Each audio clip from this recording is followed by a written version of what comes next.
The $50 horse that changed everything, but not in the way you'd expect. When 67-year-old rancher Amos Rock bought a broken-down stallion at auction, everyone called him a fool. They had no idea this wasn't just any horse. It was a guardian carrying secrets from 1876, and those secrets were about to turn Amos's quiet ranch into a battlefield. Stay with me until the end of this incredible true story, and comment below what city you're watching from, so I can see how far this tale has traveled. The morning sun cast long shadows across the Clearwater Springs livestock auction, but Amos Rock felt nothing but the cold bite of autumn air against his weathered face. At 67, his hands bore the permanent stains of honest work, dirt under the nails, calluses thick as leather, and the slight tremor that came from a lifetime of gripping reins and fence posts. His bank account showed exactly $53.27, and his ranch mortgage was 3 months overdue. "Lot 47, barked the auctioneer, his voice cutting through the morning chatter like a rusty blade. "One gelding approximately 15 years old, good for, well, we'll let you be the judge of that." A collective murmur rippled through the crowd as the horse was led into the ring. Amos had seen broken horses before, but this one looked like it had been assembled from spare parts and bad decisions. The animal's coat was a patchwork of brown and gray, matted with mud and neglect. Its ribs showed through like fence slats, and its left rear hoof was chipped so badly it seemed miraculous the horse could stand at all. "Jesus Christ," muttered Jake Morrison, the banker's son, who'd been circling Amos's property like a vulture for months. "That thing should be put out of its misery, not sold." But Amos wasn't looking at the horse's broken body. He was staring into its eyes. Dark, liquid brown eyes that held an intelligence so sharp it made his breath catch. There was something ancient in those eyes, something that spoke of secrets and stories, and a kind of knowing that made the hair on his arms stand up. "Do I hear $20? The auctioneer called out, his tone suggesting he'd rather be selling manure. Silence. 15. More silence. A few men actually laughed. $10 then. Come on, folks, this animal's got good bones under all that. $50. The words left Amos's mouth before his brain could stop them. Every head in the auction ring turned toward him like he'd just announced he was running for president. "Did he say 50? Whispered Martha Henley, the feed store owner's wife. "I said $50. Amos repeated, his voice stronger this time. He stood up from his seat on the aluminum bleachers, feeling the weight of every stare in the place. The auctioneer blinked twice, clearly wondering if he'd misheard. "Sir, I believe the bid is at $50, Amos said again, walking down toward the ring. "Cash?" Jake Morrison let out a laugh that sounded like broken glass. "Amos, you old fool, that horse ain't worth 50 cents, let alone $50. Hell, you'd probably have to pay someone to haul it away when it dies next week." "Then I guess that's my problem, isn't it?" Amos replied, never taking his eyes off the horse. The animal had turned toward him now, ears pricked forward, as if it recognized something in his voice. $50, the auctioneer announced, his gavel hovering in the air. "Do I hear 55? The silence stretched out like taffy. Finally, someone in the back called out, "Let the old man have it. Save us all the trouble of watching it die." "Sold?" The gavel came down with a sharp crack that seemed to echo longer than it should have. "Lot 47 to Amos Rock for $50. As Amos made his way toward the ring, the whispers followed him like smoke. "Poor old bastard's finally lost it completely. That ranch has been bleeding money for years. This is just the final nail in the coffin. Someone should call his daughter. Man's clearly not thinking straight." But Amos heard none of it. He was focused entirely on the horse, which had begun moving toward him with a strange, deliberate gait. When they met at the ring's edge, the animal lowered its massive head until they were nearly eye to eye. "Hello there, friend," Amos whispered, reaching out to touch the horse's neck. The skin was warm despite the cool morning air, and beneath his palm, he could feel the strong, steady rhythm of a heart that refused to quit. "Looks like we're both running on empty, aren't we?" The horse's response was unlike anything Amos had experienced in 4 decades of working with animals. Instead of the usual wary assessment, the skittish testing of boundaries, this horse simply accepted him, completely, as if they'd known each other for years.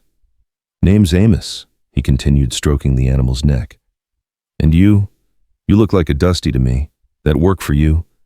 The horse, Dusty, lifted his head and looked directly into Amos's eyes. For just a moment, the old rancher could have sworn he saw something flicker there, something that looked almost like recognition. Then the moment passed, and it was just a horse again. A broken-down $50 horse that everyone thought he was crazy for buying. Mr. Rock, the auctioneer's assistant, a kid barely old enough to shave, approached with a clipboard. "Need you to sign here for the transfer, and we'll need payment before you can take possession." Amos pulled out his worn leather wallet and counted out his bills. $47 in cash plus the handful of quarters and dimes from his truck's cup holder. Exactly $50, every cent he had to his name. "There you go," he said, handing over the money. "And here." He signed the paperwork with hands that shook only slightly, officially making himself the owner of what everyone considered the most worthless horse in 3 counties. "You'll need a trailer to transport him," the assistant said, glancing doubtfully at Amos's battered pickup truck. "No trailer," Amos replied, clipping a lead rope to Dusty's halter. "We're walking home." This announcement caused another stir among the remaining auction goers. Jake Morrison actually stood up from his seat. "Amos, that's 12 miles in your condition. That'll take you most of the day. And that horse looks like it might not make it 12 yards, let alone 12 miles. "Then I guess we'll find out," Amos said simply. He gave Dusty's lead rope a gentle tug. "Come on, friend. Let's go home." As they made their way out of the auction yard, Amos caught fragments of conversations following in their wake, completely lost his mind. "Should have been committed years ago. That ranch will be up for sale by Christmas." But he also heard something else, something that made him pause at the gate. It was Martha Henley's voice, pitched low, but carrying clearly in the morning air. "You know," she was saying to her husband, "my grandmother used to tell stories about horses like that. Horses that looked like nothing special but carried secrets, said they were guardians waiting for the right person to find them." "Martha, that's just old wives' tales," her husband replied, but his voice lacked conviction. "Maybe," Martha said, "but have you ever seen Amos look that alive in years?" Amos didn't turn around, but the words followed him as he and Dusty began their long walk home. The horse moved with surprising steadiness for an animal that looked half dead, matching Amos's pace exactly. Neither fast nor slow, just determined. The first mile passed in comfortable silence. The auction yard faded behind them, replaced by rolling hills dotted with scrub oak and the occasional windmill. The morning was warming up, and Amos found himself relaxing for the first time in months. There was something profoundly peaceful about walking beside this horse, something that reminded him of simpler times when the world moved at the speed of a man's footsteps rather than the frantic pace of modern life. "You know, Dusty," he said as they crested a small hill, "people back there think I'm a fool, and maybe I am, but I've been called worse things by better people." Dusty's ears swiveled toward him, and Amos could have sworn the horse was actually listening. "Truth is, I haven't felt this sure about anything in a long time. My wife, God rest her soul, she used to say that sometimes the heart knows things the head can't figure out. Said that's how she knew she was going to marry me, even though I was just a dirt-poor ranch hand with more dreams than sense." They walked on the sun, climbing higher, and the shadows growing shorter. Occasionally a car would pass them on the county road, and Amos would wave at the drivers. Some waved back. Others just stared at the sight of an old man and a broken-down horse making their way across the landscape like something out of another century. By the 3rd mile, Amos began to notice something odd. Despite his rough appearance, Dusty wasn't showing any signs of fatigue. If anything, the horse seemed to be gaining strength as they walked. His step was becoming more sure, his head held higher, his breathing deep and steady. "You're tougher than you look, aren't you, friend?" Amos observed. "Kind of like an old truck that runs better once you get it warmed up." As if in response to his words, Dusty suddenly stopped walking. Not gradually, not with any warning. Just stopped dead in his tracks, his head raised and ears pricked forward with laser focus. "What is it, boy?" Amos followed Dusty's gaze across a field of tall grass that stretched toward a line of cottonwood trees marking the course of Willow Creek. At first he saw nothing unusual. Then Dusty began moving again, but not forward along the road. Instead, the horse turned and started walking directly toward the field. "Whoa there," Amos said, giving the lead rope a gentle tug. "Road's this way." But Dusty ignored him completely, continuing toward the field with such determination that Amos had two choices: let go of the rope or follow. Something in the horse's demeanor, an urgency that seemed to vibrate through the lead rope, made him choose the latter. "All right," he muttered, "but if we end up lost in the middle of nowhere, don't blame me." They pushed through the tall grass, Dusty navigating with the confidence of someone who knew exactly where he was going. Grasshoppers burst up around their legs and meadowlarks called from hidden perches. The morning sun was warm on Amos's back, and despite his confusion about their detour, he found himself enjoying the adventure. After about 200 yards, Dusty stopped again. This time he lowered his massive head and began pawing at the ground with his right front hoof. The action was deliberate, almost ritualistic, as if he was trying to uncover something specific. "What have you found there?" Amos knelt down beside the horse and examined the disturbed earth. At first it looked like nothing more than dried grass and dirt. Then his fingers brushed against something hard and metallic. It was a button. Old brass, tarnished green with age, with an eagle design that looked military. Amos brushed the dirt away and held it up to the light, his heart beginning to race. "Well, I'll be damned," he whispered. "How did you know this was here?" Dusty had moved a few feet away and was pawing at another spot. This time, Amos's digging revealed a belt buckle, also brass, also obviously old, the kind of thing a cavalry soldier might have worn. "Dusty, what is this place?" Amos stood up, looking around the field with new eyes. The land rose and fell in gentle swells, with the creek bed cutting through the far edge like a silver ribbon. To most people, it would look like any other piece of prairie. But now, with these artifacts in his hand, Amos could see it differently. This had been a campsite. Maybe a century ago, maybe longer, soldiers had pitched their tents right here. They'd built fires, cooked meals, cleaned their equipment, and prepared for whatever mission had brought them to this remote corner of Colorado territory. "How could you possibly know about this?" he asked Dusty, but the horse was already moving again, this time toward the creek. They spent the next hour following Dusty's mysterious instincts. The horse would stop, paw at the ground, and invariably uncover something: a broken spur, a handful of cartridge casings, fragments of what might have been a canteen. Each discovery added another piece to a puzzle Amos couldn't quite understand. The strangest find came when Dusty led him to a spot near the creek where the ground was softer. Here, the horse's pawing revealed not metal, but leather, a piece of saddlebag remarkably well preserved in the dry Colorado soil.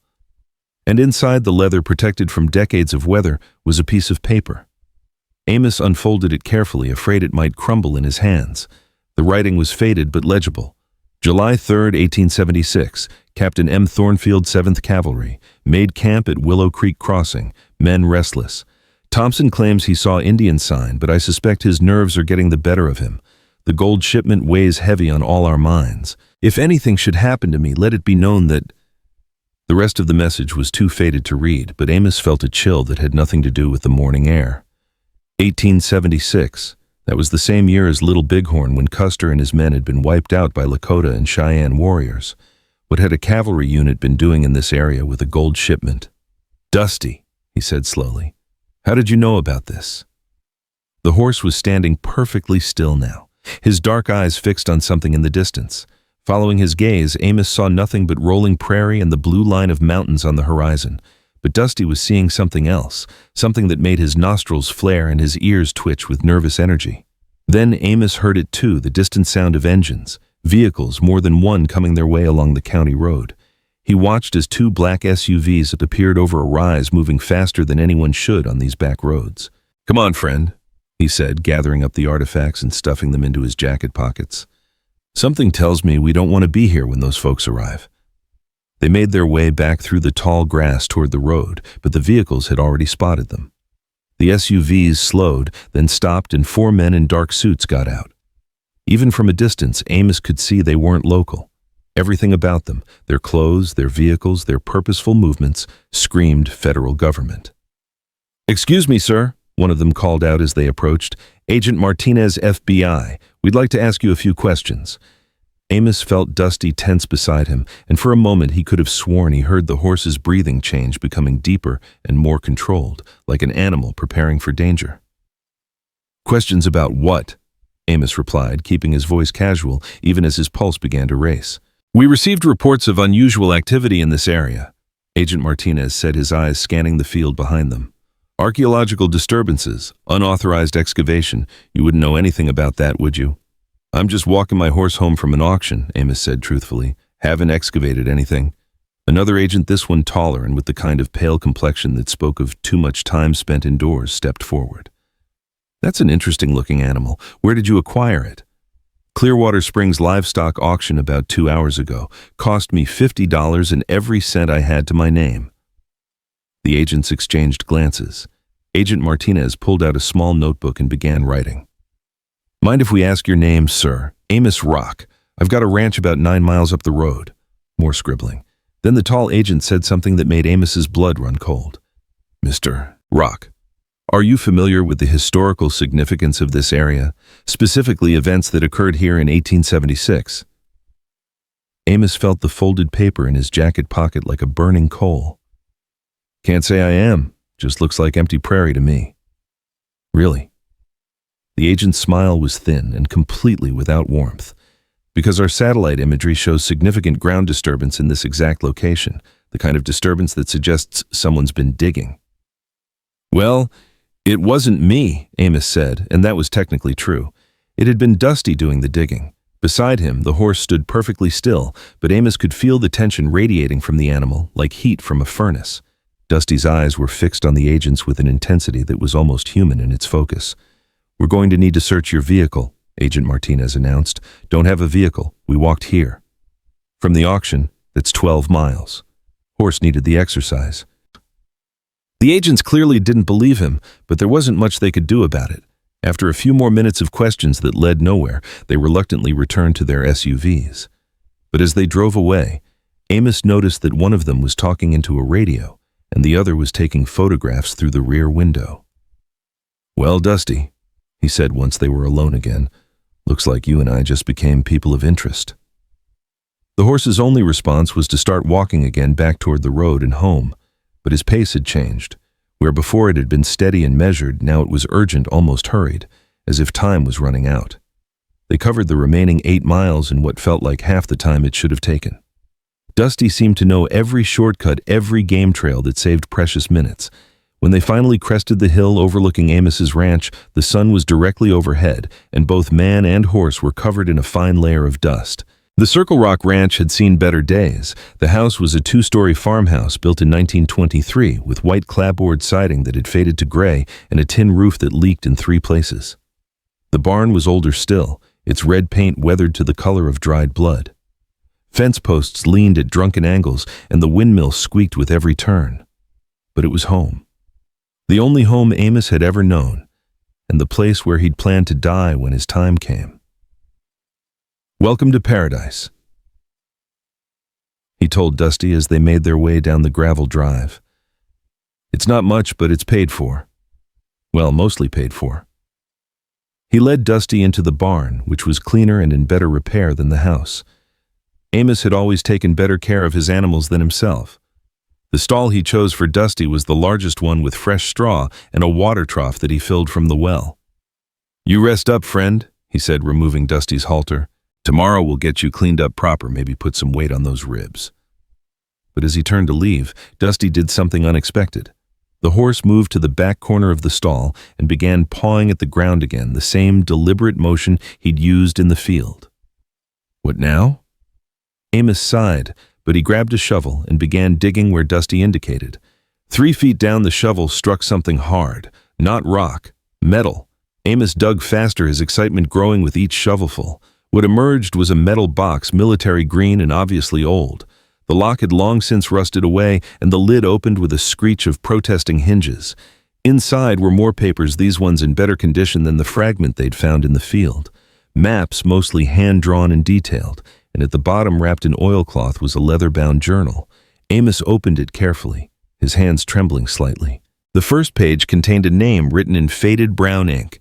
Captain Marcus Thornfield, 7th United States Cavalry. Jesus, Amos whispered.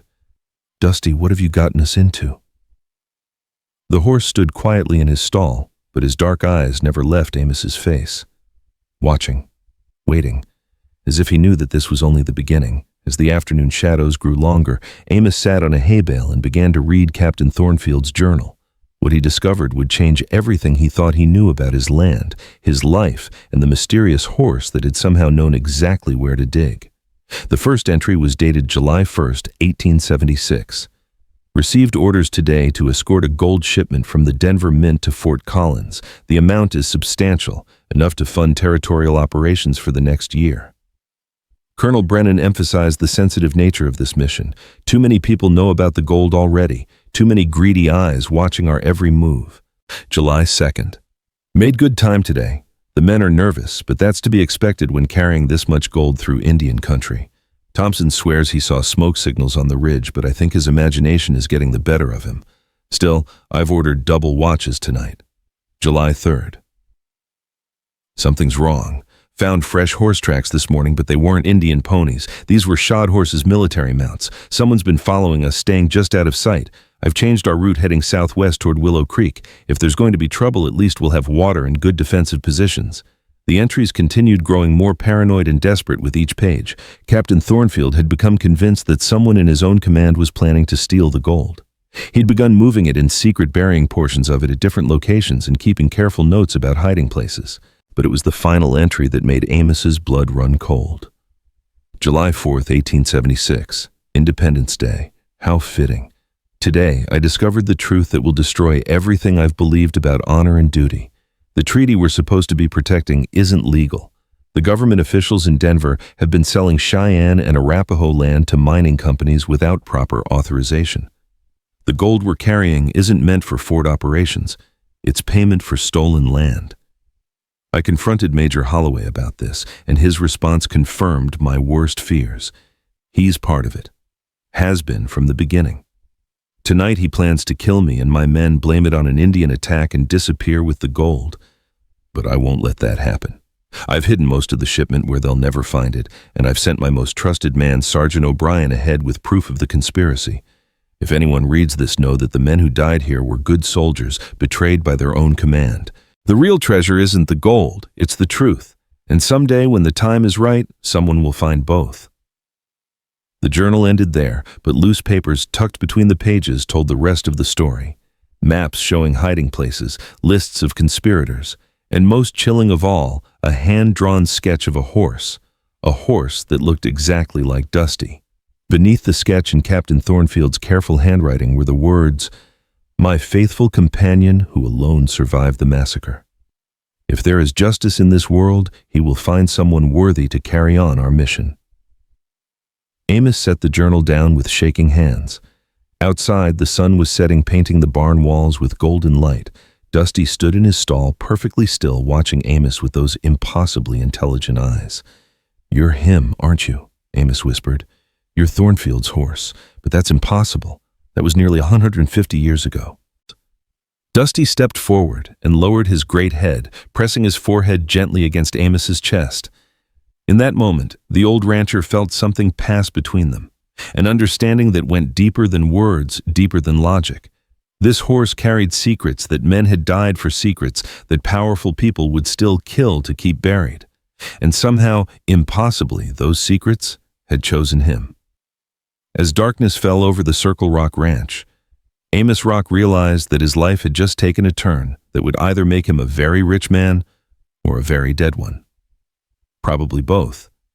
The game had begun, and he was the only player who didn't know the rules. The first light of dawn found Amos sitting at his kitchen table. Captain Thornfield's journal spread before him like a roadmap to perdition. He'd been awake all night, reading and rereading the entries, trying to make sense of what seemed impossible. Every few minutes, he'd glance out the window toward the barn, where Dusty stood silhouetted against the morning sky, as still as a statue carved from shadow. The coffee in his cup had gone cold hours ago, but Amos barely noticed. His mind was racing through possibilities, each one more fantastic than the last. Horses didn't live for 150 years, period. But the evidence was right there in front of him. The sketch that could have been Dusty's photograph, the way the animal had known exactly where to dig those eyes that held too much knowledge for any ordinary horse. A knock at his front door made him jump, sending cold coffee spilling across Thornfield's maps. Through the window, he could see a familiar figure on his porch. Dr. Eleanor Whitman, the county historian who'd been trying to document local history for the past 20 years. She was a small woman in her 60s, with silver hair pulled back in a practical bun and eyes sharp enough to cut glass. Eleanor. Amos opened the door, hastily blocking her view of the kitchen table. Little early for a social call, isn't it? I need to talk to you, Amos. Her voice was tight with urgency. About your horse. The words hit him like a physical blow. What about my horse? May I come in? This isn't a conversation for the front porch. Amos hesitated, then stepped aside. Eleanor walked straight to the kitchen, her trained historian's eye immediately cataloging the papers on the table. When she saw the journal, she sucked in a sharp breath. Dear God, she whispered. Where did you find this? What do you know about it? Amos countered, moving to stand between her and the evidence. Eleanor's eyes met his, and he saw something there that looked like relief mixed with terror. Amos, I've been researching the Thornfield incident for 15 years. Every mention of it has been scrubbed from official records, but there are traces, fragments, rumors passed down through old families. What kind of rumors?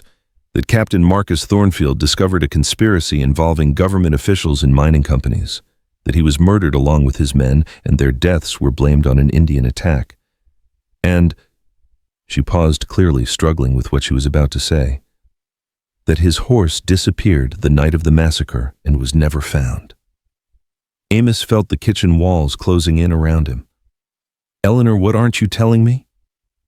She pulled out a chair and sat down heavily, suddenly looking every one of her 63 years. 3 days ago, I received a call from someone claiming to be a federal investigator. He wanted to know if I'd heard any local stories about buried treasure or missing cavalry units.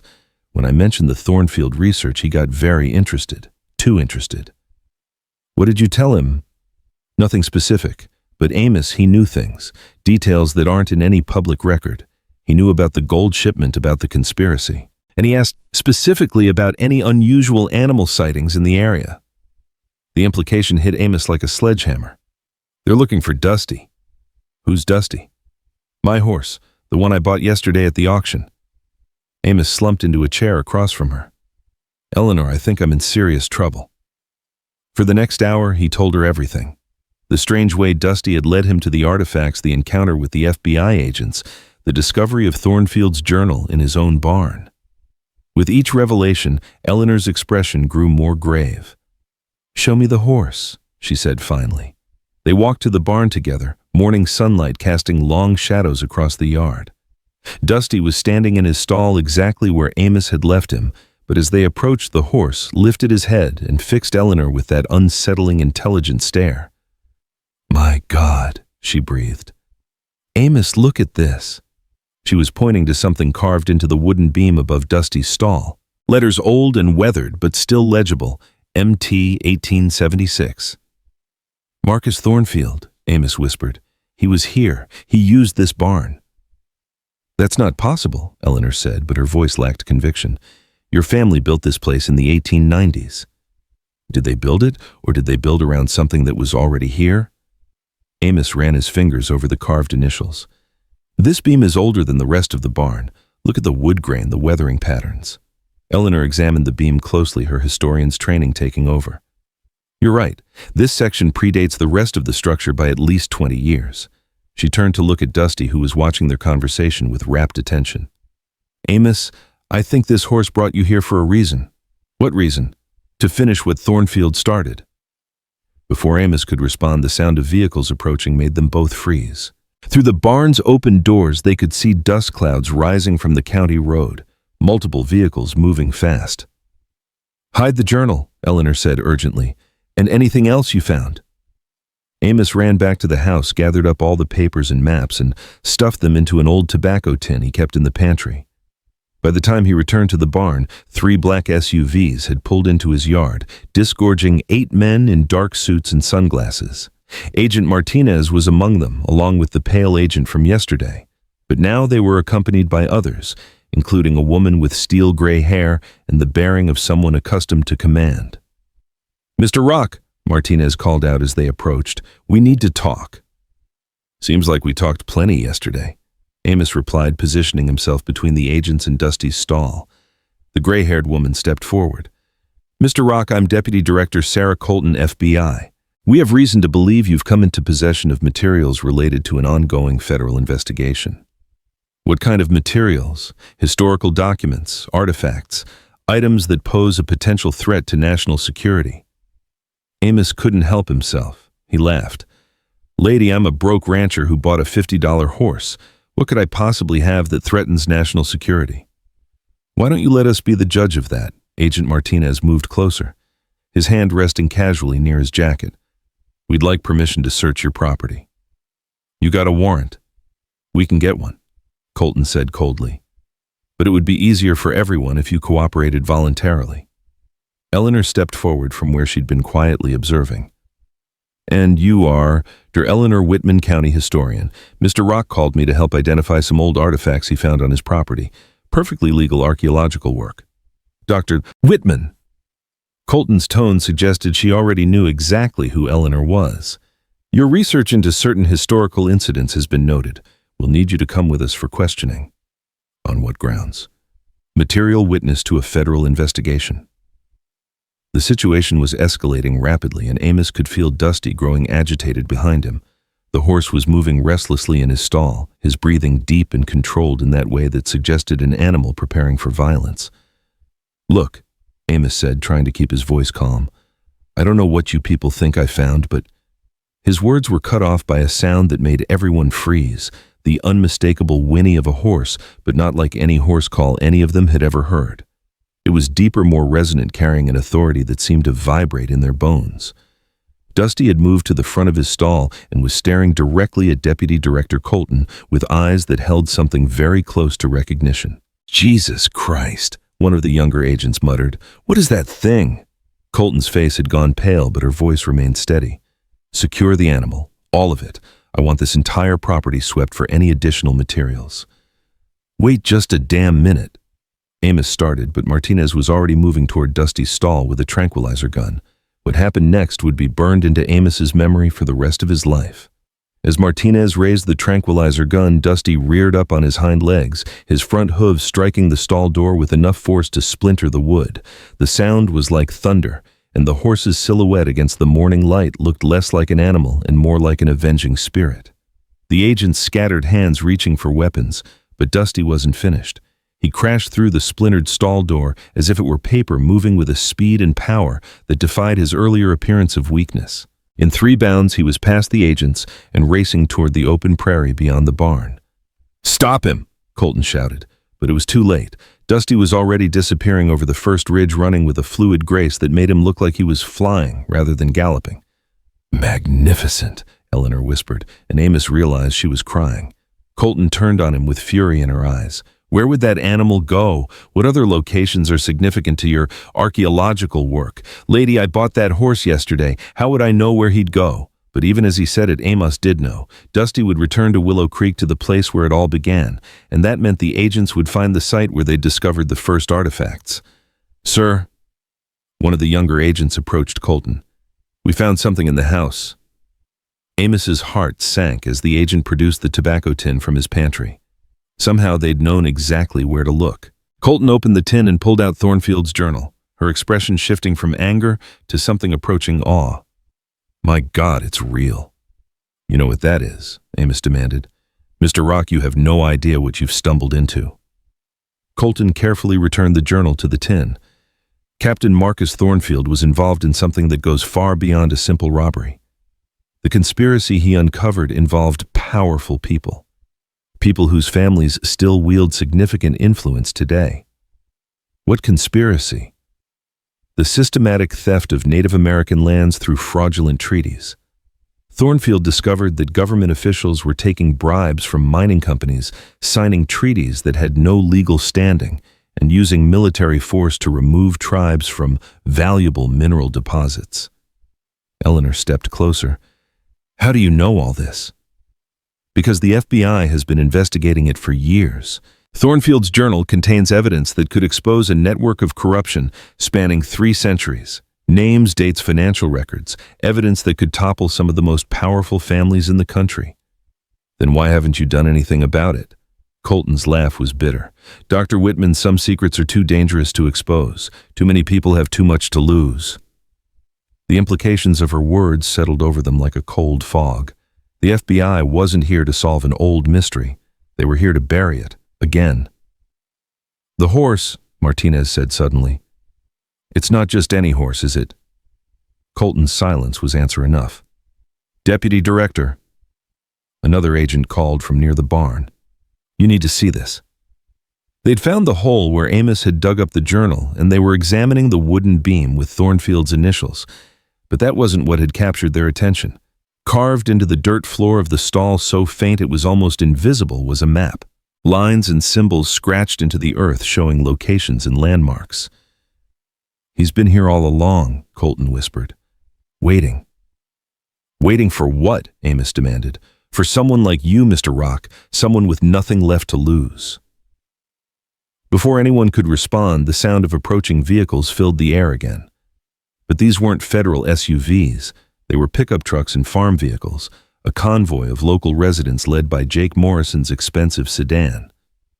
Shit, Martinez muttered. How did they know? Eleanor smiled grimly. Small-town Agent Martinez. Word travels fast when federal agents start tearing apart people's property. Jake Morrison climbed out of his sedan, flanked by a dozen other local men. The banker's son had traded his usual business attire for jeans and boots, and his expression was harder than Amos had ever seen it.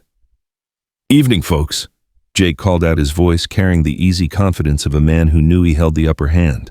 Heard there was some excitement out here. This is a federal investigation, Colton said firmly. I'm going to have to ask all of you to leave. Well, now that's interesting, Jake replied. Because according to the county records, this is still private property, and Mr. Rock here didn't sign any papers giving you permission to search. We have exigent circumstances.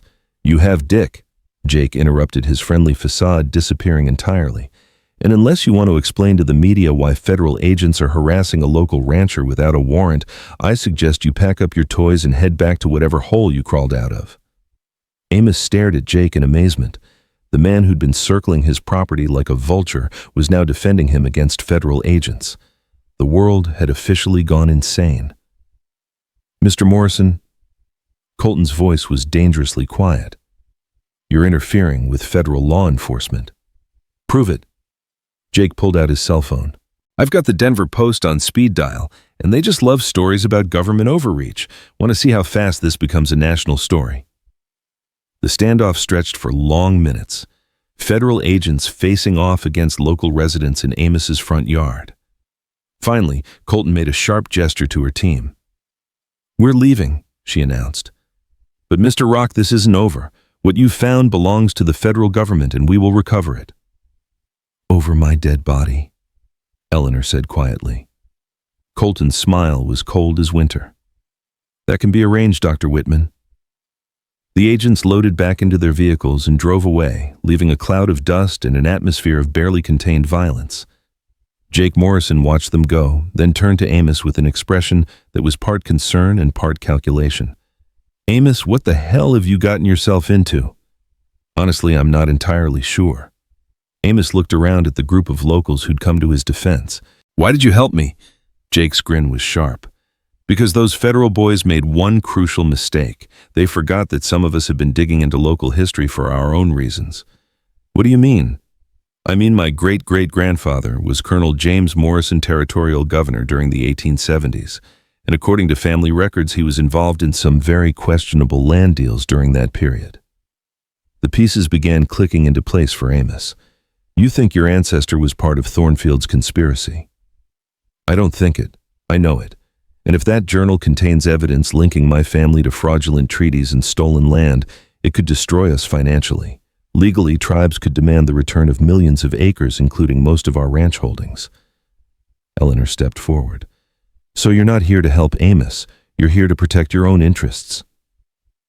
Dr. Whitman, in this case, our interests align. Those federal agents aren't here to serve justice.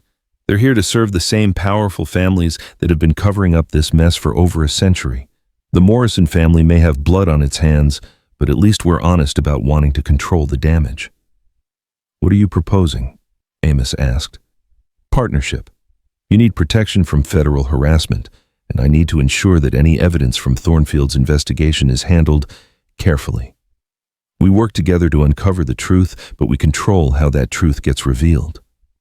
And if I refuse, Jake's expression hardened, then you'll be fighting this battle alone against people with unlimited resources and no conscience. How long do you think you'll last?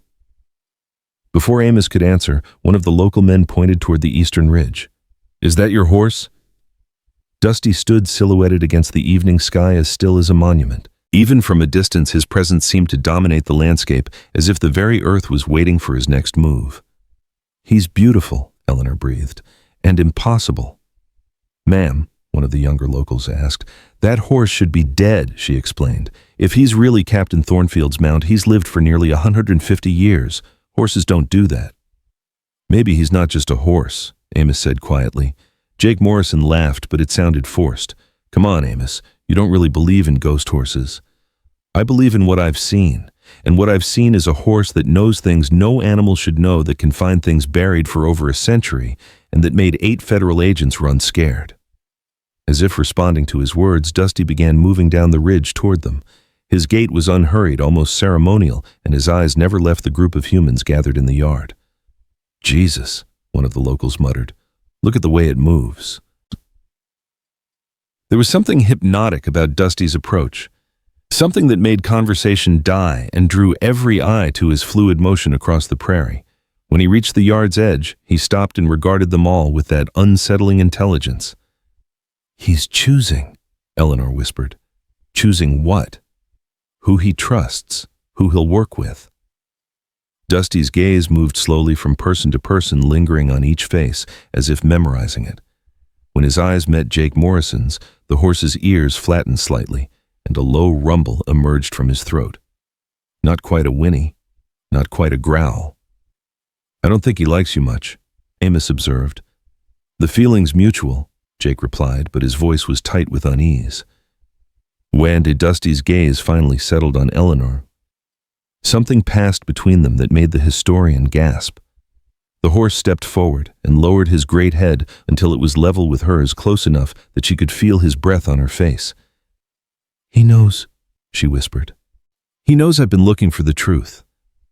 Eleanor, what are you talking about? The research I've been doing on the Thornfield incident. It wasn't just academic curiosity. Her voice was barely audible. My great-grandmother was Cheyenne. Her family lost their land in 1876, supposedly through a legal treaty, but she always claimed the papers were fake, that white men had stolen their sacred places for the gold beneath them. Dusty's response was immediate and startling. He stepped back and began pawing at the ground, the same deliberate motion he'd used to uncover artifacts. But this time, he wasn't looking for hidden treasure. He was drawing. Lines appeared in the dirt, sketched by his hooves with impossible precision. A map showing the layout of the surrounding area with landmarks and symbols that none of them recognized. My God, Eleanor breathed, pulling out her phone to photograph the image. These symbols, they're Cheyenne. He's showing us tribal land sacred sites. How could a horse know Cheyenne symbols? Jake demanded. How could a horse live for 150 years? Amos countered. Face it, Jake, nothing about this situation is normal. The map Dusty had drawn was complex, showing not just geographical features, but locations marked with different symbols. Some appeared to be burial sites. Others seemed to indicate natural resources, and a few were marked with symbols that looked like warnings. This one, Eleanor pointed to a symbol near what appeared to be Willow Creek. This means place of betrayal in Cheyenne. And this one here near your barn means where the dead wait for justice. The dead. Amos felt a chill that had nothing to do with the evening air. Captain Thornfield and his men, they were murdered here on your land, and according to Cheyenne belief, their spirits can't rest until the truth is revealed and justice is served. Jake Morrison had gone pale. You're talking about ghosts, actual ghosts. I'm talking about unfinished business, Eleanor replied firmly, about secrets that have poisoned this land for generations. Dusty finished his map and stepped back, his dark eyes moving from person to person as if waiting for their decision. The message was clear. He'd shown them the truth. Now they had to decide what to do with it. Those federal agents will be back, Jake said finally. Probably with a warrant next time. Then we better move fast, Amos replied. Dusty's shown us where to look. The question is, are we brave enough to look? As if in answer to his question, the sound of engines filled the air once more. But this time the vehicles approaching weren't federal SUVs or local pickup trucks. They were military, army vehicles moving with the precision of a convoy on a mission. "Oh, hell," one of the locals muttered. "This just got a whole lot more complicated." Dusty's reaction was immediate and violent. He reared up on his hind legs, his hooves striking the air, and released a sound that was part whinny, part war cry. The sound seemed to echo across the prairie, carrying further than any normal horse call should travel. And from the distant ridges, other sounds began to answer, calls that might have been coyotes or wind through the rocks or something else entirely. Something that spoke of old promises and older debts of justice, delayed but not forgotten.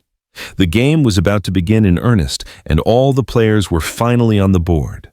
Reessaye te chuen fa hoi toai tao then một câu chuyện liên mật khi ghép lại.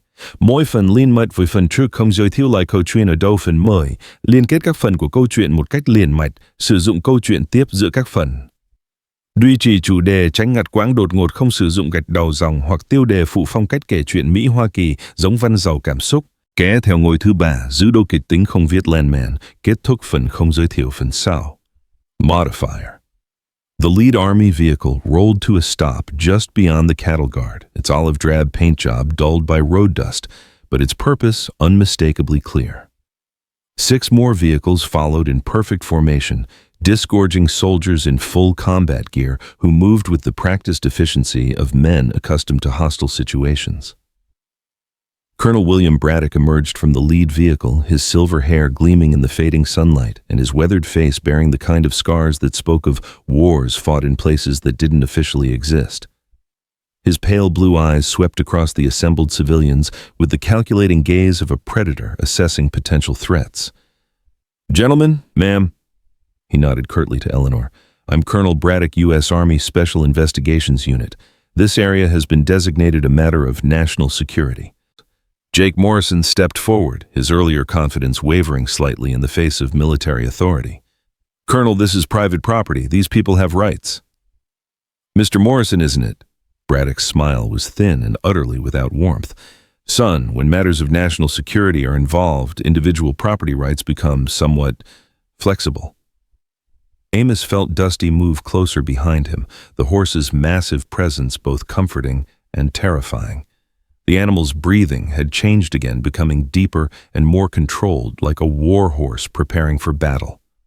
What national security? Eleanor demanded, her historian's instincts overriding her fear. What could possibly justify military occupation of a private ranch? Dr. Whitman, your research into certain historical incidents has intersected with ongoing classified operations that involve threats to current treaty obligations and international stability. "You're talking about the Thornfield conspiracy," Amos said flatly. Braddock's eyes sharpened. "Mr. Rock, you've stumbled into something far bigger than you realize. The documents you've discovered don't just expose 19th century corruption. They provide evidence that could invalidate dozens of current mining contracts, land leases, and development projects worth billions of dollars." "Good," Eleanor shot back. "If those contracts were based on stolen land, they should be invalidated." "Dr. Whitman, if those contracts are suddenly declared invalid, it won't just hurt a few mining companies. It will trigger the largest property rights crisis in American history. Entire towns built on formerly tribal lands could become legally questionable. Families who've owned ranches for generations could lose everything." The colonel's words hung in the air like smoke from a grass fire and spreading and thickening until everyone could taste their implications. Jake Morrison's face had gone ashen as he realized what this could mean for his family's holdings. "But that's not the real problem," Braddock continued. "The real problem is what happens when certain foreign governments learn about this evidence." "Foreign governments?" Amos asked. "Mr. Rock, several Native American tribes have been in negotiations with international human rights organizations for years, seeking recognition as sovereign nations. If they can prove that their original treaties were fraudulent, they could petition the United Nations for intervention. That could lead to international sanctions, economic boycotts, and potentially even foreign military support for tribal independence movements." The full scope of the situation was beginning to dawn on everyone present. This wasn't just about old gold or historical justice. This was about the potential dissolution of significant portions of the American West. "So you're here to bury the truth," Eleanor said quietly, "just like everyone else." "I'm here to prevent a war, Dr. Whitman, a war that could tear this country apart." Dusty chose that moment to step forward, moving past Amos to stand directly between the civilians and the soldiers. His posture was unmistakably protective, and his dark eyes fixed on Colonel Braddock with an intensity that made several of the soldiers shift nervously. "Remarkable animal," Braddock observed. "According to our files, you purchased him yesterday for $50. Quite a bargain for such an exceptional horse." "Your files?" Amos felt a chill run down his spine. "How do you have files on my horse?" "Mr. Rock, we've been monitoring unusual activity in this area for some time. Satellite imagery showing ground disturbances, electromagnetic anomalies, reports of archaeological discoveries. When a civilian suddenly acquires an animal that matches certain criteria, it raises flags." "What criteria?" Braddock pulled out a tablet and showed them a photograph that made everyone gasp. It was an old daguerreotype, obviously from the 1870s, showing a cavalry officer standing beside a horse. The horse looked exactly like Dusty down to the distinctive markings on his left shoulder. "This photograph was taken at Fort Collins in 1876, Braddock explained. "It shows Captain Marcus Thornfield with his personal mount. According to military records, this horse disappeared the night Thornfield and his men were killed." "That's impossible," Jake Morrison protested, but his voice lacked conviction. "Mr. Morrison, in my 30 years of military service, I've learned that impossible is a relative term, especially when dealing with matters that intersect the natural and supernatural worlds." Eleanor stepped closer to study the photograph. "Colonel, are you saying the military believes this is the same horse?" "Dr. Whitman, the military doesn't believe anything. We deal in facts and evidence. The fact is that this animal exhibits behavior patterns consistent with supernatural entities documented throughout military history. The evidence suggests he serves as a guardian of specific information critical to national security." Supernatural entities. Amos couldn't keep the skepticism out of his voice. "Mr. Rock, every major military in the world has encountered phenomena that can't be explained through conventional means. We've learned to work with such phenomena rather than deny their existence." One of Braddock's soldiers approached and whispered something in his ear. The colonel's expression darkened as he listened, then nodded curtly. "Gentlemen, we have a problem.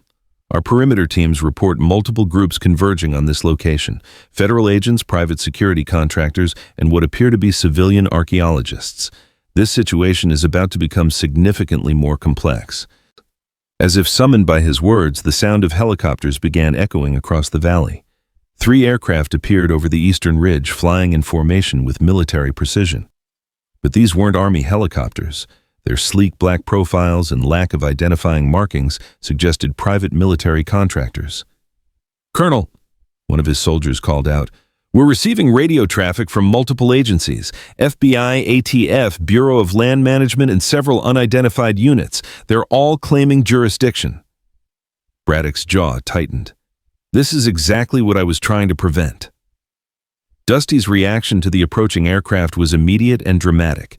He reared up on his hind legs, his hooves striking the air, and released that same haunting call they'd heard before.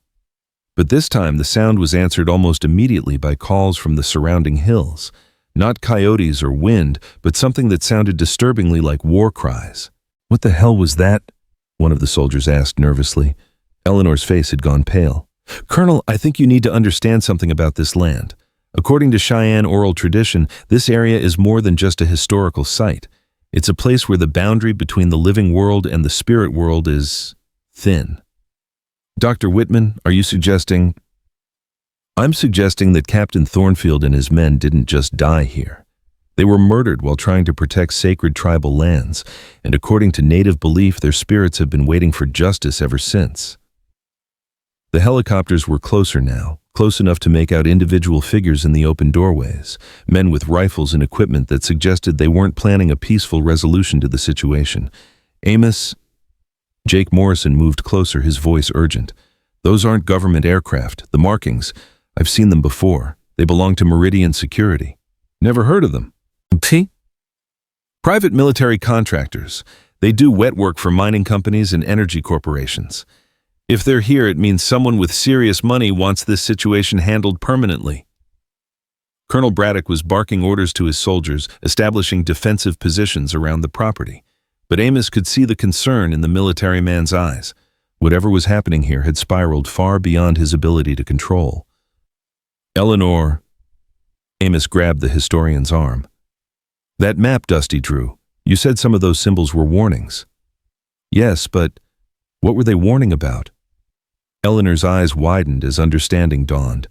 Places where the dead were betrayed, places where blood debt remains unpaid. And what happens when that debt comes due? Before she could answer, Dusty moved again. This time he trotted to the center of the yard and began pawing at the ground in a new pattern. But instead of drawing symbols, he was creating something else. A circle precise and deliberate with lines radiating outward like spokes of a wheel. It's a medicine wheel, Eleanor whispered. A sacred Cheyenne symbol for calling upon spiritual protection. The helicopters had reached the ranch now, hovering overhead, with their rotors creating a deafening whirlwind of dust and noise. Ropes dropped from their open doors and armed men began rappelling down with the smooth efficiency of professionals. But something was wrong. As the first contractor's boots touched the ground within the circle Dusty had created, the man screamed and stumbled backward as if he'd been struck by an invisible force. A second man tried to enter the circle and had the same experience, his rifle flying from his hands as he was knocked sprawling. Jesus Christ, one of Braddock's soldiers muttered.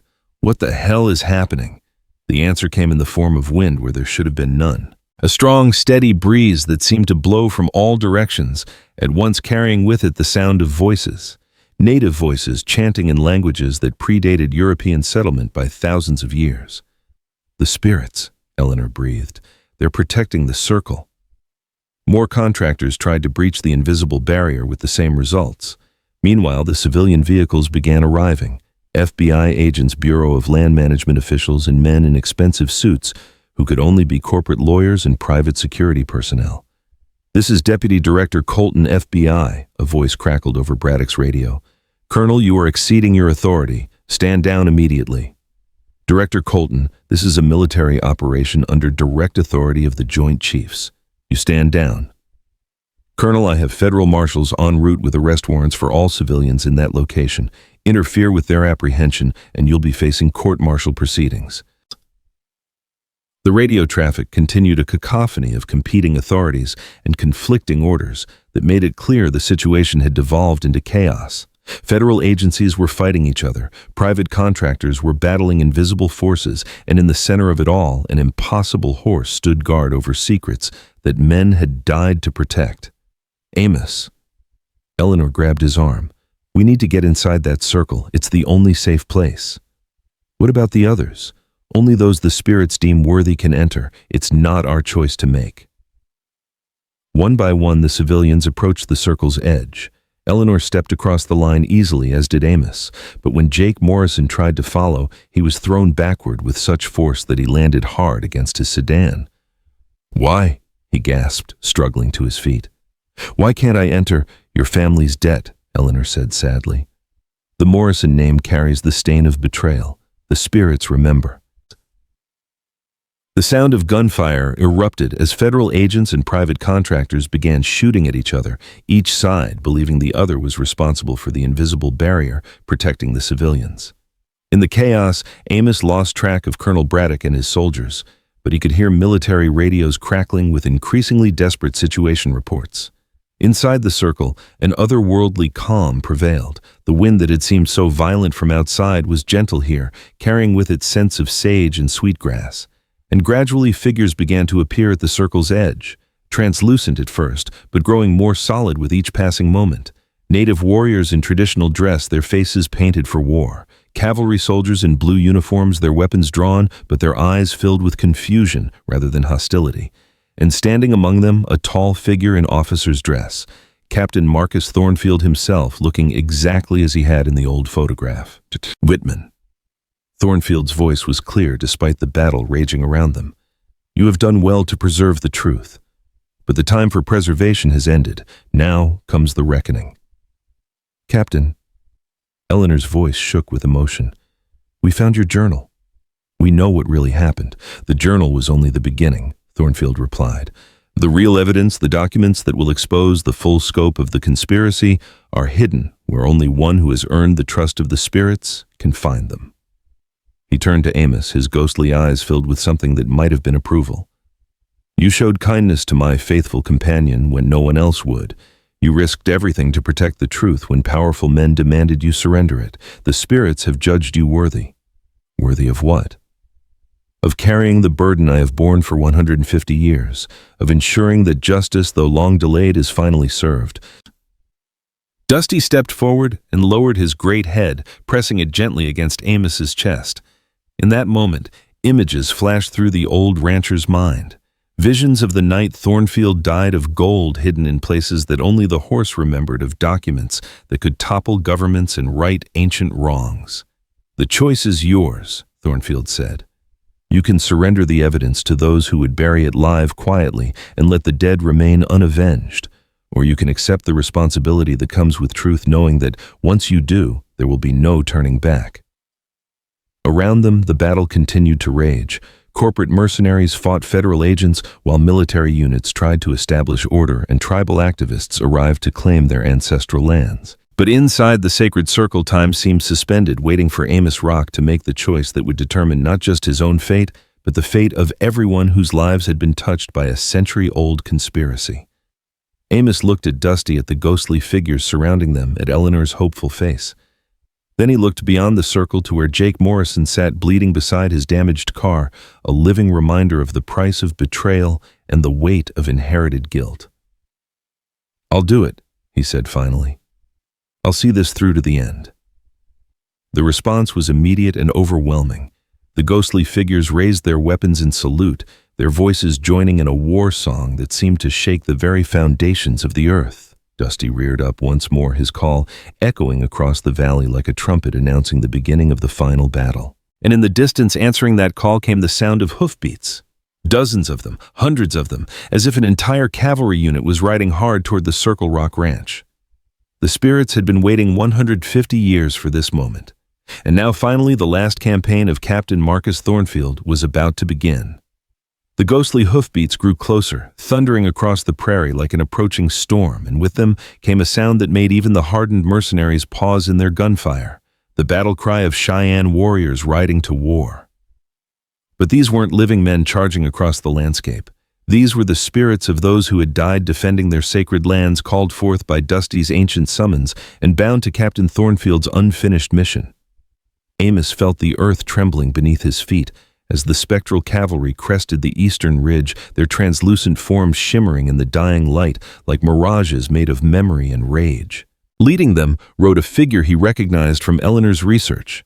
Chief Black Kettle himself, the peace chief who had been murdered at Sand Creek, now returned to see justice done for his people.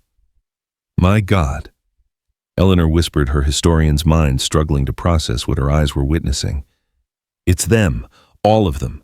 Everyone who died because of the conspiracy." Captain Thornfield's ghost turned to face the approaching spirits, his hand moving to his ethereal saber in a salute that transcended the boundaries between life and death. "They have waited as I have waited," he said, his voice carrying clearly despite the chaos surrounding the sacred circle. "Cheyenne and cavalry united in death by the betrayal that destroyed us all." Outside the circle, the living combatants had begun to notice the approaching spirits, and their reactions ranged from disbelief to outright terror. Several of the corporate mercenaries broke ranks entirely, running for their helicopters with the desperate urgency of men who had suddenly realized they were fighting forces beyond their comprehension. "This isn't possible." Deputy Director Colton's voice crackled over the radio frequencies, though her tone suggested she was trying to convince herself as much as anyone else. "Request immediate air support. We have unknown hostiles approaching from the east." "Director," Colonel Braddock's reply was grim. "I don't think air support is going to help us here." The first wave of ghostly warriors reached the perimeter of the ranch, and their effect on the living was immediate and devastating. Mercenaries who had been advancing on the sacred circle found themselves facing opponents they couldn't touch, but who could certainly touch them. Weapons were torn from their hands by invisible forces. Vehicles were overturned by phantom horses, and grown men were sent sprawling by the war clubs of long-dead braves. Amos, Thornfield's ghost, approached him within the circle. The time has come. The final cache, the documents that will expose the full conspiracy, lie buried where my body fell. But the path to that place is guarded by more than just the spirits of the dead. What do you mean? The families whose ancestors orchestrated my murder have spent 150 years building their power and influence. They know this day would come eventually, and they've prepared for it. The Morrison clan was just the beginning. There are others descendants of the original conspirators who will stop at nothing to keep their secrets buried. Eleanor stepped closer, her face pale but determined. Captain, how many families are we talking about? 7 bloodlines, Dr. Whitman. 7 families whose fortunes were built on stolen gold and fraudulent treaties. They've intermarried, consolidated their power, and placed their descendants in positions of influence throughout the government and military. The implications hit Amos like a physical blow. You're saying some of the people trying to stop us are part of the original conspiracy. I'm saying the conspiracy never ended, Mr. Rock. It simply evolved. What began as a theft of tribal lands became a systematic exploitation that continues to this day. As if summoned by Thornfield's words, a new sound filled the air, the roar of heavy engines approaching from the west. But these weren't military vehicles or government SUVs. These were civilian trucks and SUVs, dozens of them forming a convoy that stretched back over the horizon. Who are they? Amos asked. Eleanor had pulled out her phone and was scanning news feeds with growing amazement. It's the tribes, she said, her voice filled with wonder. Word has gotten out about what's happening here. They're coming from all over the state, Cheyenne, Arapaho, Lakota, even some Navajo from down south. They say they felt the call of their ancestors. The arrival of the Native American convoy changed the entire dynamic of the situation. These weren't federal agents or corporate mercenaries. These were people with legitimate legal and spiritual claims to the land arriving in numbers that made any attempt at suppression futile. This is Director Colton. The FBI official's voice over the radio had taken on a note of genuine panic. I need immediate contact with Washington. This situation has escalated beyond local containment. But Washington wasn't answering, and Amos suspected he knew why. The descendants of the original conspirators were too busy protecting their own interests to coordinate an effective federal response. Within the sacred circle, Dusty had begun moving restlessly, his eyes fixed on something in the distance that only he could see. The ghostly horse's agitation was infectious, spreading to the spirits of the dead warriors who had begun forming battle lines along the ridge. He senses them, Thornfield explained. The final guardians of the conspiracy. They're coming. More mercenaries. No, Mr. Rock, something far more dangerous. The custodians. Eleanor looked up from her phone. Who are the custodians? A secret organization formed by the 7 families in 1877, 1 year after my murder. Their sole purpose has been to protect the conspiracy's secrets by any means necessary. They've operated in the shadows for nearly 150 years, eliminating threats, destroying evidence, and ensuring that the truth about the stolen lands never comes to light. The sound that reached them next was unlike anything they'd heard before, a low, rhythmic chanting that seemed to rise from the earth itself. But this wasn't the sacred singing of native spirits. This was something darker, older, and infinitely more malevolent. What is that? Amos asked, feeling a chill that had nothing to do with the evening air. Binding rituals. Eleanor said, her voice barely above a whisper. I've read about them in my research into frontier occultism. Some of the early settlers, particularly those involved in land fraud and violence against tribes, turned to dark practices to protect themselves from spiritual retribution. You're saying they used magic. I'm saying they made deals with forces that exist outside the natural order, forces that demand payment in blood and suffering. The chanting grew stronger, and with it came a change in the atmosphere around the ranch. The air grew thick and oppressive, making it difficult to breathe. The ghostly warriors on the ridge began to flicker and fade, as if something was actively working to banish them from the physical world. The binding, Thornfield's own ghostly form, was becoming less substantial. They're using the old rituals to weaken our connection to this realm. If they succeed, the spirits will be forced back beyond the veil, and the truth will die with us. How do we stop them? You must reach the burial site before the binding is complete. There, where my blood soaked the earth, the connection between worlds is strongest. The custodian's power cannot touch that sacred ground." Dusty stepped forward, lowering his head so that Amos could mount. The old rancher hesitated for only a moment before swinging himself onto the horse's back. Eleanor moved to follow, but Thornfield's ghost held up a warning hand. "Dr. Whitman, your role is here. The living must bear witness to what transpires. Without testimony from the world of the living, even our victory will be meaningless." Eleanor nodded reluctantly, understanding the weight of responsibility being placed on her shoulders. "How will I know what happened?" "The spirits will show you," Thornfield replied. "When the binding is broken, all who have eyes to see will witness the truth." Amos felt Dusty's muscles bunch beneath him, and suddenly they were moving, not at a gallop, but at something faster than any earthly horse could achieve. The world blurred around them. As they raced across the prairie, the sacred circle shrinking behind them until it was just a point of light in the gathering darkness. The landscape through which they traveled was no longer entirely of the living world. Ancient buffalo paths became visible beneath the modern fields, and ghostly villages appeared where none had stood for over a century. This was the land as it had been before the theft, before the conspiracy, before the blood that had stained the earth and called forth the spirits of the dead. There, Thornfield's voice seemed to come from everywhere and nowhere, carried on a wind that smelled of sage and gunpowder. The place where it all began. Ahead of them, Amos could see a depression in the landscape that had been invisible from ground level. A natural amphitheater carved by ancient waters, hidden from casual observation, but perfectly positioned for an ambush. And there at its center was a sight that made his blood run cold. 7 figures in dark robes stood in a circle around what appeared to be a mass grave, their hands raised in gestures of summoning and binding. Each wore a mask bearing the symbols of the original conspirator families, and each held objects that gleamed with the dull sheen of old gold. Artifacts stolen from the tribal peoples their ancestors had betrayed. But the custodians weren't alone. Around the perimeter of their ritual circle stood modern guards armed with military-grade weapons, while overhead a massive helicopter hovered like a mechanical vulture. This wasn't just about protecting old secrets.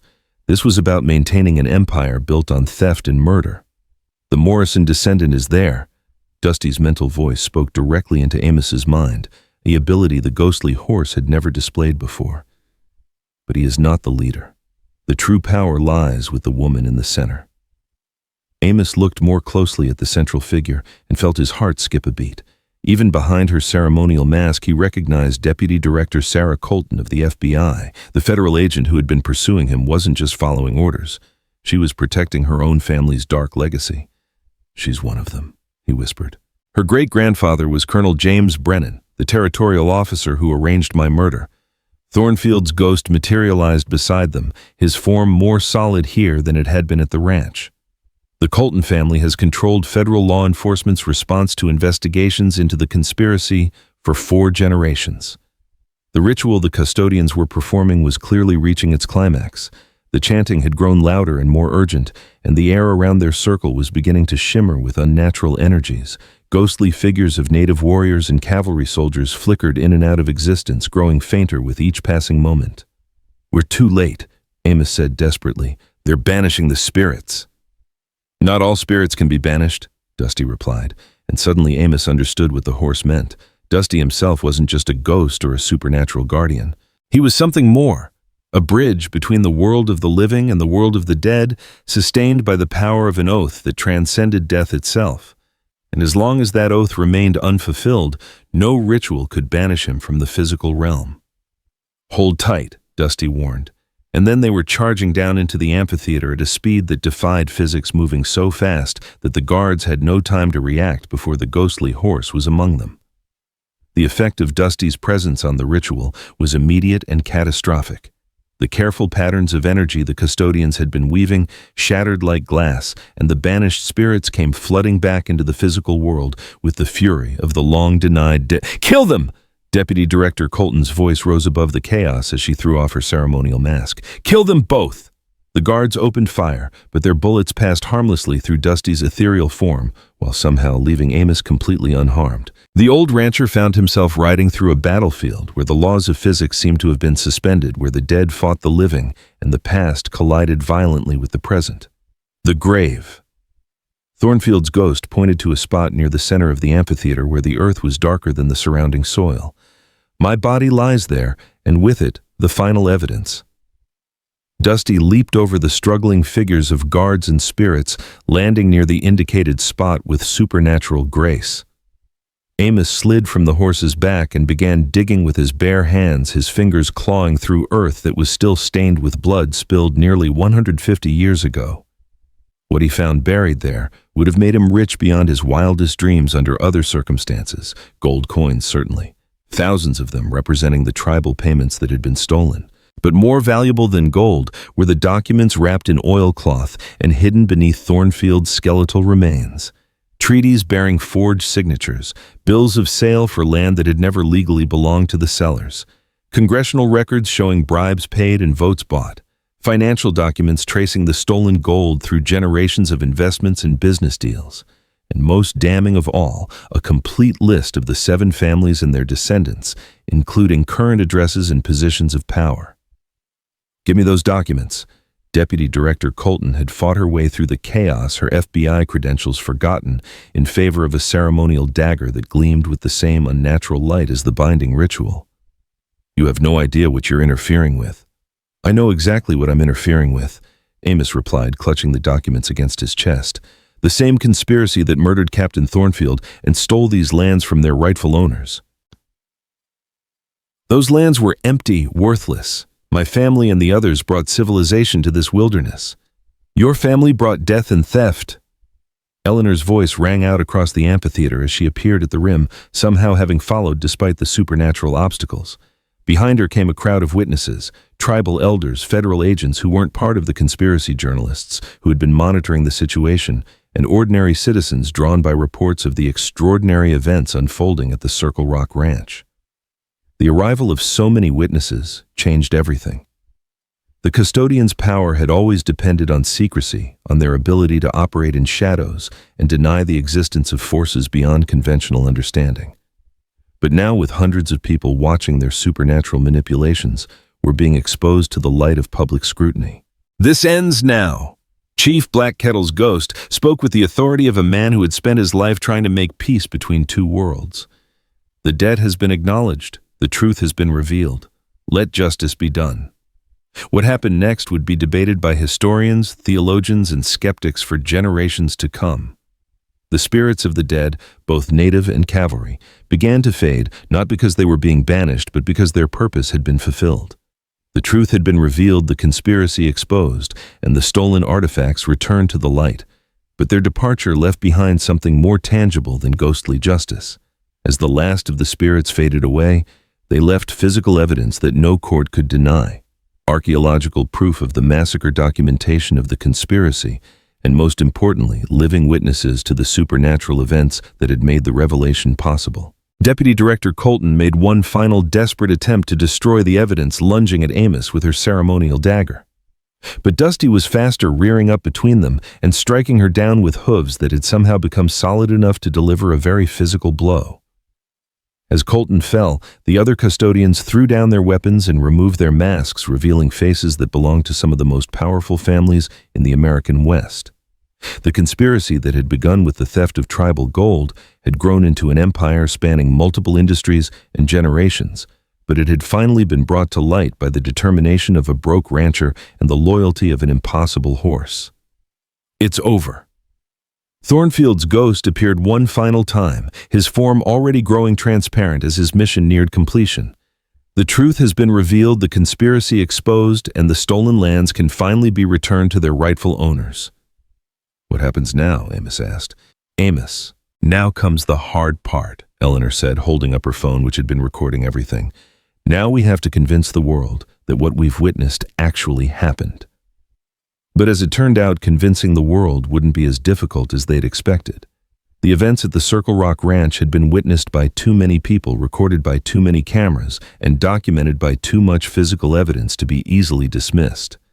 More importantly, the financial and legal implications of the revealed conspiracy were too significant for the government and courts to ignore.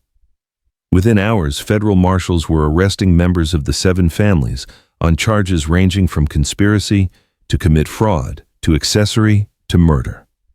Mining companies found their contracts suspended pending investigation of their legal foundations, and tribal leaders from across the region were filing lawsuits to reclaim lands that had been stolen through fraudulent treaties. As dawn broke over the Circle Rock Ranch, Amos found himself sitting on his front porch with a horse that no longer seemed quite as impossible as it had the day before. Dusty stood quietly in the yard, his dark eyes reflecting the morning light with an intelligence that was still supernatural, but no longer seemed threatening. "So what happens to you now?" Amos asked. "Your mission is complete, the truth is out, justice is being served." Dusty's response came not in words but in a feeling of contentment that seemed to settle over the entire ranch. The horse wasn't disappearing because his purpose hadn't been simply to reveal the truth. It had been to ensure that the truth was protected and preserved for future generations. Eleanor approached from the house carrying 2 cups of coffee and a thick folder filled with legal documents. "The tribal councils have made you an offer," she said, handing Amos one of the cups. "They want to purchase your ranch at fair market value and turn it into a memorial site, but they also want you to stay on as caretaker if you're willing." Amos considered the offer while watching Dusty graze peacefully in the morning sun. The horse that had changed his life forever showed no signs of planning to leave, and the old rancher found that he didn't want him to. "What about the gold?" he asked. "There's still a fortune buried out there somewhere." The tribal councils have agreed that any recovered gold will be used to fund education and healthcare programs for Native communities throughout the region, Eleanor explained. "They're not interested in revenge. They want restoration." It was, Amos reflected, a more generous offer than the descendants of the conspirators deserved. But then again, the tribal peoples had always understood concepts of justice and forgiveness that went deeper than simple retribution. As the morning sun climbed higher, vehicles began arriving at the ranch once again. But this time they brought historians and archaeologists, tribal elders and federal investigators, journalists and legal experts. The Circle Rock Ranch was about to become the center of the most significant historical revision in American Western history. And through it all, Dusty stood watch a guardian whose vigil had finally reached its peaceful conclusion, but whose presence would ensure that the truth he had protected for 150 years would never again be buried in silence. The broken-down $50 horse had turned out to be worth more than gold. He had been worth justice itself. The transformation of the Circle Rock Ranch. From a failing cattle operation into the epicenter of the most significant historical discovery in Western American history didn't happen overnight. But when change came, it arrived with the force of an avalanche. Within a week of the supernatural confrontation with the custodians, Amos found his property surrounded by white archaeological tents, federal investigation trailers, and a constant stream of vehicles carrying everyone from Smithsonian researchers to CNN reporters. Standing on his front porch with his morning coffee watching a team of forensic anthropologists carefully excavate Captain Thornfield's burial site, Amos still couldn't quite believe the magnitude of what Dusty had set in motion. The horse stood nearby, no longer the broken-down animal he'd rescued from the auction, but somehow transformed into something magnificent. His coat now gleaming with health, his bearing proud and alert, his eyes holding depths that spoke of secrets shared and missions accomplished. "Mr. Rock." A young woman in khaki work clothes approached from the archaeological site, her face flushed with excitement. "I'm Dr. Sarah Chen from the University of Colorado. We've made another discovery." Amos set down his coffee cup, already knowing from her expression that whatever they'd found was significant. "What kind of discovery?" "A second burial site about 50 yards from Captain Thornfield's grave. But this one is different. It's older, much older, and the burial practices suggest it's Native American, possibly dating back several centuries." The implications hit Amos immediately. "You're saying this land was sacred to the tribes long before Thornfield arrived?" "More than sacred," Dr. Chen said, her voice filled with academic wonder. "Based on the artifacts we're finding and the positioning of the remains, this appears to have been a spiritual crossroads. a place where multiple tribes came to communicate with their ancestors. That would explain why the supernatural activity here is so strong. Eleanor emerged from the house carrying a thick folder of documents that had become her constant companion since the night of the revelation. Her role as historical consultant to the federal investigation had transformed her from a small-town researcher into one of the foremost experts on frontier-era government corruption. "Amos, you need to see this," she said, her voice tight with urgency. "The financial investigators have traced the stolen gold through 5 generations of investments. Do you have any idea how much money we're talking about? Enough to matter, I'm guessing. Try $47 billion in current value spread across mining operations, real estate developments, and energy companies throughout the western states. The custodian families didn't just steal tribal gold, they used it to build an empire that controls significant portions of the regional economy." Dr. Chen whistled softly. "That explains why they were so desperate to keep the truth buried. Losing that much wealth and power would destroy them completely," Eleanor finished. "And it might.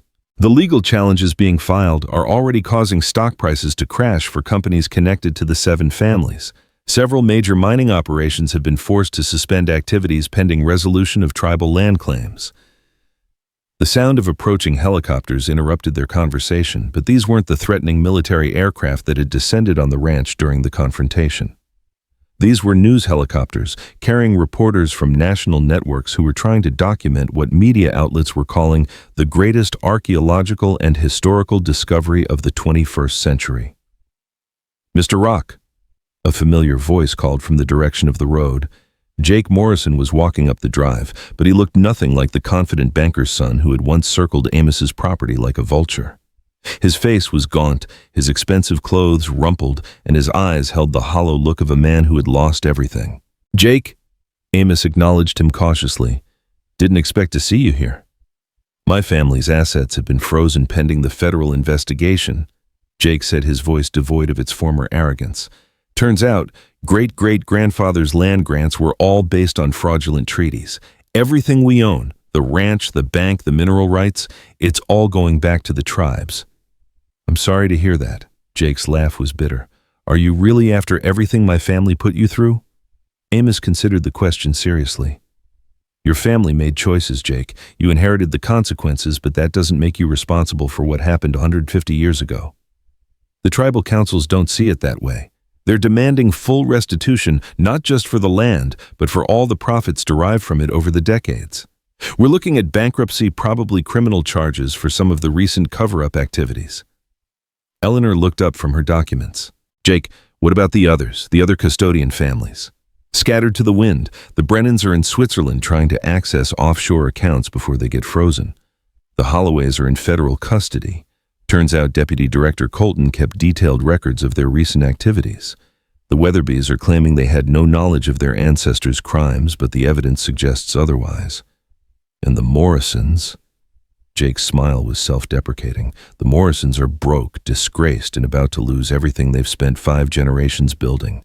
Karma, I guess you'd call it." Dusty had been grazing quietly nearby during their conversation, but now he lifted his head and fixed Jake with that penetrating stare that had become so familiar to Amos. For a long moment, horse and man regarded each other in silence. Then, to everyone's surprise, Dusty stepped forward and gently touched Jake's shoulder with his muzzle. "He forgives you," Amos said quietly, understanding the gesture's meaning. "The horse that's been carrying this burden for 150 years forgives you for your family's crimes." Jake's eyes filled with tears, the first genuine emotion Amos had seen from him since the crisis began. "How is that possible? After everything we did, everything we tried to do to stop you?" "Because forgiveness isn't about what you deserve," Eleanor said gently. "It's about what's needed for healing." The arrival of another convoy interrupted the moment. This time, vehicles bearing the flags and insignia of multiple tribal nations. Chief Robert Standing Bear of the Northern Cheyenne stepped out of the lead vehicle, followed by representatives from the Arapaho Lakota and several other tribes. These were the people whose ancestors had been murdered and robbed, whose sacred lands had been stolen, whose suffering had called forth the spirits that had finally brought justice. Mr. Rock. Chief Standing Bear approached with the dignity and gravitas that came from leading a people who had survived genocide and cultural destruction. We've come to make you an offer. The tribal councils have been meeting for the past week, added Maria Windwalker, a representative of the Arapaho Nation. We've been discussing what should happen to this land now that the truth has been revealed. Amos waited, sensing that whatever they were about to propose would change his life yet again. We want to establish a memorial here, Chief Standing Bear continued, not just for Captain Thornfield and his men, but for all the native people who died defending this sacred ground. We want to build a place where people can come to learn the truth about what happened here, about the real history of the American West. That sounds like a worthy purpose, Amos said carefully. But we also want you to remain, Maria Windwalker added, you and your horse. You've become part of this story, part of the healing that needs to happen. We'd like you to serve as the memorial's caretaker and primary guide. Eleanor smiled. They're offering you a job, Amos. A chance to spend the rest of your life telling the story of what really happened here. It was an offer that would have seemed impossible just 2 weeks ago. Steady employment purpose and the chance to remain on the land he'd called home for so long. But Amos found himself looking to Dusty for guidance, as he had grown accustomed to doing. The horse's response was immediate and unmistakable. Dusty raised his head high and released that haunting call that had become his signature. But this time, it wasn't a war cry or a summons to battle. This time it was a song of triumph, of justice served and peace restored. I think that's a yes, Dr. Chen observed with a smile. There's something else, Chief Standing Bear said, something we need to discuss about your horse. Amos felt a familiar chill. What about him? Our elders have been studying the old stories, the prophecies passed down through generations. There are legends about spirit horses, about guardians who carry the souls of the wronged dead until justice can be served. What do the legends say happens when justice is finally achieved? Maria Windwalker's expression was gentle but serious. They say the spirit horse is given a choice. He can return to the spirit world, his mission complete, or he can choose to remain in the physical world if he has found something worth staying for. The implication was clear, and Amos felt his heart clench with the possibility of losing the companion who had transformed his life. He looked at Dusty, trying to read the horse's intentions in those deep, intelligent eyes. What will you choose? He asked softly. Dusty's answer came not in words but in action. The horse stepped closer and lowered his great head, pressing his forehead gently against Amos's chest in a gesture that spoke of loyalty, companionship, and a bond that transcended the boundaries between mortal and immortal. He's staying, Eleanor said with obvious relief. He's choosing to stay. Then it's settled, Chief Standing Bear declared. The Circle Rock Memorial will be established here, with Amos Rock and his spirit horse as its guardians. Over the following months, the transformation of the ranch into a memorial site proceeded with remarkable speed. Federal funding was allocated almost immediately, supplemented by donations from individuals and organizations who had been moved by the story of the ghostly horse and the 150-year-old conspiracy. The memorial that emerged was unlike any other historical site in the country. The centerpiece was a circular building constructed around the original barn where Dusty had first revealed Captain Thornfield's hidden cache. The structure incorporated both traditional Native American architectural elements and frontier-era design, creating a space that honored both cultures that had been affected by the conspiracy. Inside, visitors could see the actual stall where Marcus Thornfield had carved his initials, preserved exactly as Amos had found it. The museum portion of the memorial told the complete story from the original theft of tribal lands through the supernatural revelation that had finally brought the truth to light. Interactive displays allowed visitors to hear recorded testimonies from tribal elders, read excerpts from Thornfield's journal, and examine photographs of the archaeological evidence that had been uncovered. But the most popular attraction was undoubtedly Dusty himself. The horse had become something of a celebrity, featured in documentaries, news articles, and social media posts that spread his story around the world. Yet he seemed completely unaffected by the attention, content to graze in his pasture and serve as a living symbol of the memorial's message. Mr. Rock, a young girl, approached during one of the memorial's first official tours. Is it true that your horse is really a ghost? Amos smiled, having learned to field such questions with patience and humor. Well, Sarah, Dusty is definitely special. Whether he's a ghost or just a very wise horse who knows things he shouldn't know, I can't say for certain, but I can tell you that he's taught me more about justice and forgiveness than any human ever has." The girl's eyes were wide with wonder. "Can I pet him?" "Let's ask him," Amos replied, leading her over to where Dusty stood beneath his favorite oak tree. The horse's response to children was always the same: gentle, patient, and somehow knowing. He lowered his head so the girl could reach his neck, and Amos could see the wonder in her eyes as she touched the animal that had become legendary. "He feels normal," she said with slight disappointment. "The most extraordinary things often do." Eleanor observed, joining them from the museum building. Her role as the memorial's chief historian kept her busy cataloging new discoveries and documenting the ongoing legal proceedings against the custodian families. "Any word from the federal investigators?" Amos asked. "The trial dates have been set for next year. They're expecting it to be the largest fraud and conspiracy case in U.S. history. The evidence is overwhelming. Thanks to Thornfield's journal and the additional documents we've uncovered, prosecutors have a paper trail going back nearly 150 years. What about restitution for the tribes? Better than anyone dared hope. The courts have ruled that the original treaties were indeed fraudulent, which means the tribal nations have legitimate claims to millions of acres of land currently held by the custodian families and their business partners. The financial settlements alone are expected to exceed $20 billion. It was a staggering sum, but Amos had learned that the conspiracy's reach had been equally staggering. The stolen tribal gold had been the seed money for an empire that had grown to encompass mining operations, energy companies, real estate developments, and financial institutions throughout the American West. "The Windwalker family wants to thank you personally," Eleanor continued. "Maria's great-grandmother was one of the children who survived the massacre at Sand Creek. She's 97 years old now, and she says she never thought she'd live to see justice for her people."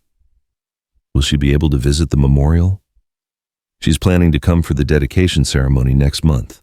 She wants to meet Dusty specifically. Says she has something to tell him." The dedication ceremony turned out to be a gathering unlike anything the region had ever witnessed. Representatives from dozens of tribal nations came to honor their ancestors and witness the formal recognition of the injustices that had been done to them. Military officials attended to pay respects to Captain Thornfield and his men, acknowledging them as heroes who had died trying to expose corruption within their own ranks. But perhaps most significantly, members of the general public came by the thousands.